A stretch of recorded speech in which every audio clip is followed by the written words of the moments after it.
अस्सलाम वालेकुम। आज हम जानेंगे कि गौसे पाक आज़म की 11वीं शरीफ क्यों मनाते हैं। आइए जानते हैं इसके पीछे का राज। क़िस्सा शुरू होता है उस ज़माने से जब बगदाद की सरज़मीन पर एक सितारा चमका जिसे दुनिया गौसे आज़म हज़रत शेख अब्दुल क़ादिर जिलानी रज़ियल्लाहु अन्हा के नाम से जानती है। 470 हिजरी की पहली रमज़ान को जिलान की वादी में जन्मे इस बच्चे ने बचपन ही से सिद्दीक़त की मिसाल कायम की। कहते हैं जब चोरों ने उनका सामान लूटने की कोशिश की तो छोटी सी उम्र में उन्होंने सच्चाई का दामन थामे रखा और लुटेरों को शर्मसार कर दिया। बगदाद पहुंचकर इल्म दीन की तलाश में रात दिन एक कर दिए। इबादत की 29 दिन बिना खाने पानी के गुजारे, मगर अल्लाह की रहमत ने उनका साथ दिया। जब 11 रबीउल अव्वल 561 हिजरी को वो इस दुनिया से रुखसत हुए, उनके चाहने वालों ने इस दिन को चुना ताकि हर महीने की 11 तारीख को उनकी रूह को ईसाल सवाब भेजा जाए। बगदाद में उनकी मज़ार पर लाखों लोग जमा होते, कुरान पढ़ते, ज़िक्र इलाही करते और खैरात बांटते। ये रस्म क़ादरी सिलसिले की जान बन गई। बगदाद की गलियों से शुरू हुआ यह सिलसिला हिंदुस्तान तक पहुंचा, जहां क़ादरियों ने इसे दिलों की धड़कन बनाया। अब्दुल हक मुहद्दिस दहलवी अपनी किताब में बयान करते हैं 958 से 1052 हिजरी तक हिंदुस्तान के शहरों में 11वें शरीफ की महफिलें सजती थी। लोग रात भर जाग कर कुरान की तिलावत करते, दरूद व सलाम भेजते और गौसे पाक की तालीमात पर अमल की बातें करते।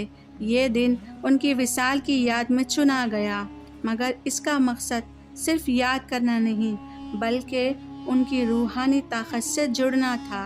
कहते हैं कि एक बार बगदाद में उनकी मज़ार पर एक फ़कीर आया जिसके दिल में दुनिया की हवस थी। उसने 11वीं की महफिल में हिस्सा लिया, ज़िक्र किया और रात बीते बीते उसका दिल बदल गया। उसने दुनिया की मोहब्बत छोड़ दी और तसव्वुफ़ की राह पकड़ ली। एक रात जब बगदाद का मज़ार जब ज़िक्र की मस्ती में डूबा था, एक सवाल उठा, क्या यह रस्म कुरान व हदीस में सही है? जवाब मिला सूरह हश्र की आयत से, जिसमें अल्लाह फरमाता है, जो बाद में आए वो दुआ करते हैं, हमारे रब हमें और हमारे पहले के भाइयों को माफ़ कर।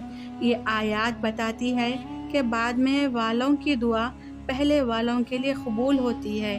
फिर हदीस का जिक्र हुआ जहाँ रसूल सल्लल्लाहु अलैहि वसल्लम ने फरमाया, जो मुसलमान मरने वालों के लिए दुआ करता है वो क़यामत के दिन बेगुनाह उठेगा। एक सहाबी ने पूछा था, या रसूल अल्लाह, क्या मरने वालों के लिए सदका और हज जायज़ है? जवाब में हुजूर ने इरशाद फरमाया, हाँ, ये उनके लिए खुशी का तोहफ़ा है। बेशक 11वीं शरीफ में यही होता है, कुरान पढ़ा जाता है, दरूद भेजा जाता है और खैरात बांटी जाती है। एक बार गौसे आज़म ने अपने मुरीदों से कहा, अल्लाह की याद में डूब जाओ, क्योंकि यही ज़िंदगी का मकसद है। 11वीं शरीफ उसी ज़िक्र का एक ज़रिया है। 11वीं की महफिल में जब ज़िक्र इलाही होता है तो सुकून की हालत पैदा होती है। एक क़ादरी फ़कीर ने बयान किया कि एक बार 11वीं की रात उसने ज़िक्र में ऐसी मस्ती पाई कि उसे अल्लाह की क़ुर्बत का एहसास हुआ। ऐसी महफिलें शैतान को भगाती है और दिल को पाक करती है। बगदाद में इशा की नमाज के बाद मज़ार पर होने वाली तशरीफ़ात की रस्में तसव्वुफ़ की हकीकत को ज़ाहिर करती है। ये रिवायात हमें गौसे आज़म की तरह सब्र, खिदमत और अल्लाह की राह पर चलने की हिम्मत देती है। प्यारे नाज़रीन, अगर आपको मेरा ये वीडियो पसंद आए तो हमारे चैनल को सब्सक्राइब करें और इसे अपने दोस्तों के साथ शेयर भी करें। अल्लाह हाफ़िज़।